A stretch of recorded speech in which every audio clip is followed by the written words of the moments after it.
Good morning and welcome to Doctor's Talk. ഇന്നത്തെ doctor സ്റ്റോക്കിലെ വിഷയം കരൾ രോഗങ്ങളെ കുറിച്ചാണ്. കരൾ രോഗങ്ങൾ വളരെ വ്യാപകമായിക്കൊണ്ടിരിക്കുന്ന ഒരു കാലത്താണ് നമ്മളിപ്പോൾ ജീവിച്ചിരിക്കുന്നത്. കരൾ രോഗങ്ങളുടെ പ്രധാനപ്പെട്ട കാരണങ്ങളിലൊന്ന് മദ്യപാനാസക്തിയാണ്, അല്ലെങ്കിൽ മദ്യപാനമാണ്. കേരളത്തിനാണെങ്കിൽ മദ്യപാനത്തെക്കുറിച്ചും മദ്യപാനാസക്തിയെക്കുറിച്ചും മലയാളിയുടെ മദ്യപാനാസക്തിയെക്കുറിച്ച് ഒരു സിനിമ വരെ ഈയിടയ്ക്ക് പുറത്തിറങ്ങേണ്ടായി. ആ സിനിമയ്ക്കൊരു കേരള സർക്കാർ വിനോദ നികുതി ഒഴിവാക്കി കൊടുക്കുക എന്നുള്ളൊരു സംഭവം നടന്നിട്ടുണ്ട്. അപ്പം കേരളീയരുടെ അല്ലെങ്കിൽ മലയാളിയുടെ മദ്യപാനാസക്തി എത്രത്തോളം ഉണ്ട് എന്നാണ് അതിൽ നിന്ന് നമ്മൾ മനസ്സിലാക്കേണ്ടത്. അപ്പം മദ്യപാനം കൊണ്ടുണ്ടാകാൻ സാധ്യതയുള്ള ഏറ്റവും വലിയ റിസ്ക്കായ കരൾ രോഗം അല്ലെങ്കിൽ ലിവർ സിറോസിസ് എന്ന് പറയുന്ന അസുഖത്തെക്കുറിച്ചാണ് ഇന്ന് സംസാരിക്കുന്നത്. അതിനെക്കുറിച്ച് സംസാരിക്കാനായിട്ട് ഇന്ന് എന്നോടൊപ്പമുള്ളത് ഡോക്ടർ രാജീവ് ജയദേവനാണ്. അദ്ദേഹം എറണാകുളം സൺറൈസ് ഹോസ്പിറ്റലിലെ ഗാസ്ട്രോഎൻട്രോളജിസ്റ്റ് ആണ്. Good morning doctor Rajeev, welcome to the show. Good morning, thank you. Doctor, ഞാൻ പറഞ്ഞല്ലോ ഇപ്പം നമ്മുടെ വിഷയം സിറോസിസ് ആണ്. മദ്യപാനമാണ് അതിൻ്റെ പ്രധാനപ്പെട്ട കാരണങ്ങളിലൊന്ന്, വേറെ കാരണങ്ങളും കൊണ്ടും വരാം. എന്താണ് ഈ സിറോസിസ് എന്ന് പറഞ്ഞുകൊണ്ട് നമുക്ക് തുടങ്ങാം. സിറോസിസ് എന്നാൽ കരള് ദ്രവിച്ചു പോകുന്ന അവസ്ഥ. The liver becomes ഷ്രങ്കൻ. കരളിന്റെ ജലാംശം നഷ്ടപ്പെട്ട് ശോഷിച്ചു പോയാൽ എങ്ങനെയിരിക്കും, അങ്ങനെയാണ് ഈ സിറോസിസ് ഉള്ള ലിവർ നമ്മൾ പരിശോധിച്ചു കഴിഞ്ഞാൽ. സിറോസിസിന്റെ പ്രധാന കാരണം മദ്യപാനം തന്നെയാണ്. അപ്പോൾ നമ്മൾ സിറോസിസ് ആകുമ്പോൾ സാധാരണഗതിയിൽ ലിവർ നമ്മളെല്ലാവരും കണ്ടിട്ടുണ്ട്, ഒരു ഏകദേശം അലുവയുടെ ഒരു കൺസിസ്റ്റൻസി ഉള്ള ഒരു അവയവമാണ്.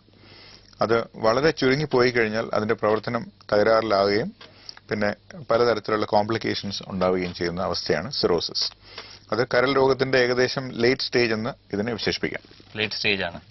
മദ്യപാനമാണ് പ്രധാനപ്പെട്ട കാരണം എന്ന് പറഞ്ഞല്ലോ. മദ്യപാനമാണോ അമിതമായ മദ്യപാനമാണോ അതിനുള്ള കാരണം? ഇത് രണ്ടും ഇതിന് വഴിതെളിക്കാറുണ്ട്. അമിതമായ മദ്യപാനമാണ് പ്രധാന കാരണം. എന്നാൽ സമീപകാലത്ത് കണ്ടിട്ടുള്ള പല പേഷ്യൻസും മുഴുക്കുടിയന്മാരല്ലാത്ത പല വ്യക്തികളും സിറോസിസ് ആയിട്ട് എന്നെ കാണാൻ വരാറുണ്ട്. അതായത് ദൈർഘ്യമാണ് പ്രധാനം. ഒരു 10 വർഷത്തിൽ കൂടുതൽ മദ്യം ഉപയോഗിച്ചിട്ടുണ്ടെങ്കിൽ സിറോസിസ് വരാനുള്ള സാധ്യത ഏറുകയാണ്. അത് ഡ്യൂറേഷനും അതായത് എത്ര കാലം നമ്മൾ മദ്യം ഉപയോഗിക്കുന്നു അതും വളരെ പ്രധാനമാണ്. പിന്നെ മദ്യം ഉപയോഗിക്കുന്ന എല്ലാവർക്കും ഇത് വരികയില്ല. ചിലപ്പോൾ വളരെ ഹെവി ആയിട്ട് ആൽക്കഹോൾ ഉപയോഗിക്കുന്ന പലർക്കും ഇത് വരണമെന്നില്ല. അത് ആർക്ക് വരുമെന്ന് നമുക്ക് മുൻകൂട്ടി പറയാൻ പറ്റുകയില്ല. ഈ മദ്യപാനത്തിന്റെ അളവ് അല്ലെങ്കിൽ ഇത്ര വർഷം കുടിക്കുകയാണെങ്കിൽ ഉണ്ടാവുമെന്ന് പറഞ്ഞില്ല. മദ്യപാനത്തിന്റെ ഫ്രീക്വൻസി ഇതിനകത്തൊരു പാരാമീറ്റർ ആണോ? ഇത് രണ്ടും അതിന്റെ പാരാമീറ്റർ. അതായത് ആഴ്ചയിൽ ഒരു ദിവസം മദ്യപിക്കുന്ന ആള്, ആഴ്ചയിൽ 7 ദിവസം മദ്യപിക്കുന്ന ആള് തമ്മിൽ വ്യത്യാസമുണ്ടല്ലോ. അപ്പൊ അവർക്ക് ഇതിന്റെ റിസ്കിന് വ്യത്യാസമുണ്ടോ? അതെ, ആഴ്ചയിൽ ഒരു ദിവസം മദ്യപിക്കുന്ന വ്യക്തി ഒരു അളവിലാണ് ഉപയോഗിക്കുന്നതെങ്കിൽ, വളരെ ചെറിയ അളവിലാണ് ഉപയോഗിക്കുന്നതെങ്കിൽ ലിവറിന് അത് താങ്ങാനുള്ള കഴിവുണ്ടാവും.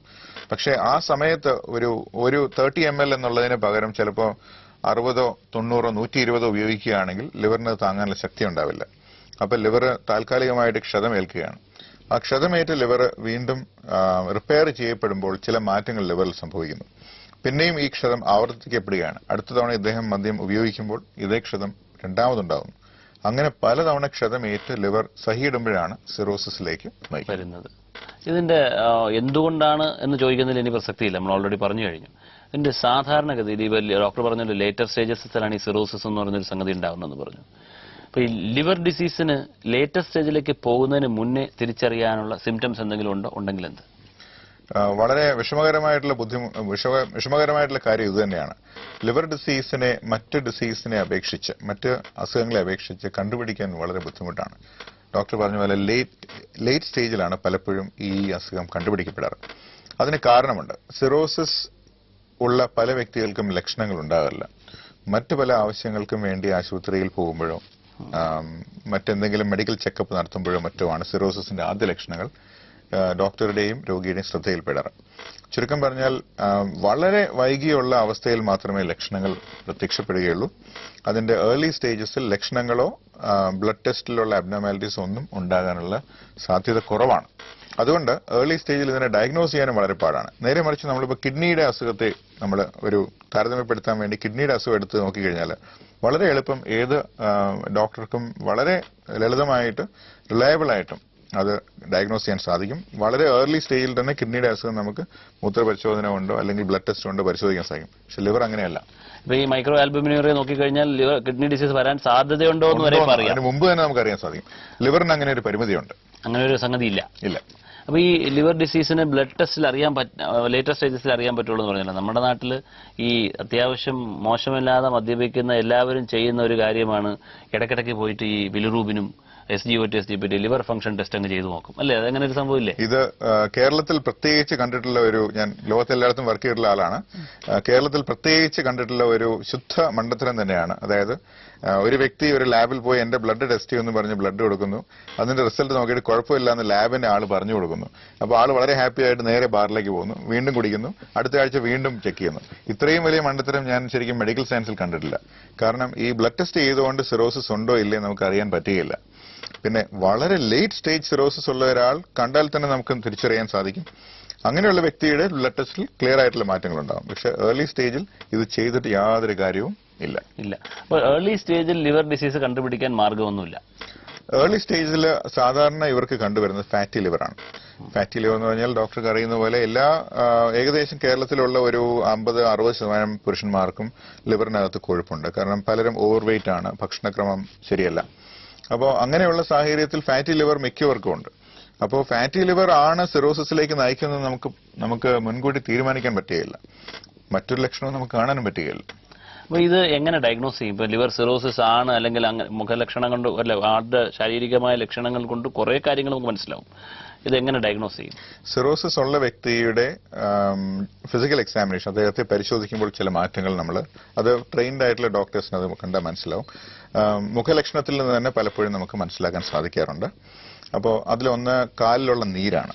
കാലിലുള്ള നീര്, മുഖത്തെ ഉള്ള മൊത്തത്തിലുള്ള ഒരു ശോഷിപ്പ്, കളറ് കുറച്ച് ഡാർക്ക് ആവുന്നു, മഞ്ഞപ്പിത്തം ഉണ്ടാകാറുണ്ട്, വയറിൽ നീര് നിറഞ്ഞിട്ട് മഹോദരം ഉണ്ടാകുന്നു. ഇതൊക്കെ സിറോസിസിന്റെ ലക്ഷണങ്ങളാണ്. പിന്നെ കയ്യിലും കാൽപാദങ്ങളിലും ഉണ്ടാകുന്ന ചില ചർമ്മത്തിലെ വ്യത്യാസങ്ങൾ, ഇതൊക്കെ സിറോസിസിന്റെ ലക്ഷണങ്ങളാണ്. പിന്നെ ചർമ്മത്തിലുണ്ടാകുന്ന ചില ചുവന്ന പാടുകൾ, പ്രത്യേക തരത്തിലുള്ള ചുവന്ന പാടുകൾ, എല്ലാ ചുവന്ന പാടുകളുള്ള പ്രത്യേക തരത്തിലുള്ള സ്പൈഡർ നീവൈ എന്ന് നമ്മൾ അതിനെ വിശേഷിക്കും. കണ്ടാൽ ചുവന്ന നിറത്തിലുള്ള ചെലന്തി ഇരിക്കുന്നതുമായിരിക്കും, വളരെ സൂക്ഷ്മമായിട്ട്. അത് സിറോസിസിന്റെ ഒരു ലക്ഷണമാണ്. ബ്ലഡ് ടെസ്റ്റ് എടുത്ത് നോക്കിക്കഴിഞ്ഞാൽ ബിലിറുബിന്റെ കൗണ്ട് കൂടുന്നതാണ് സിറോസിസിന്റെ പ്രധാന ലക്ഷണം. ആൽബ്യൂമിന്റെ അളവ് കുറയുന്നതും സിറോസിസിന്റെ ലക്ഷണമാണ്. പക്ഷേ ഈ blood test almost near normal ആയിട്ടുള്ള ഒരുപാട് സിറോസിസ് പേഷ്യന്റിനെ ഞാൻ കണ്ടിട്ടുണ്ട്. പിന്നെ സ്കാൻ ചെയ്യുമ്പോൾ ലിവർ ചുരുങ്ങിപ്പോകുന്ന അവസ്ഥ. സ്കാൻ ചെയ്യുമ്പോൾ അറിയാൻ പറ്റും. സ്കാൻ ചെയ്യുമ്പോൾ ലേറ്റ് സ്റ്റേജ് ആണെങ്കിൽ നമുക്ക് അറിയാൻ പറ്റും.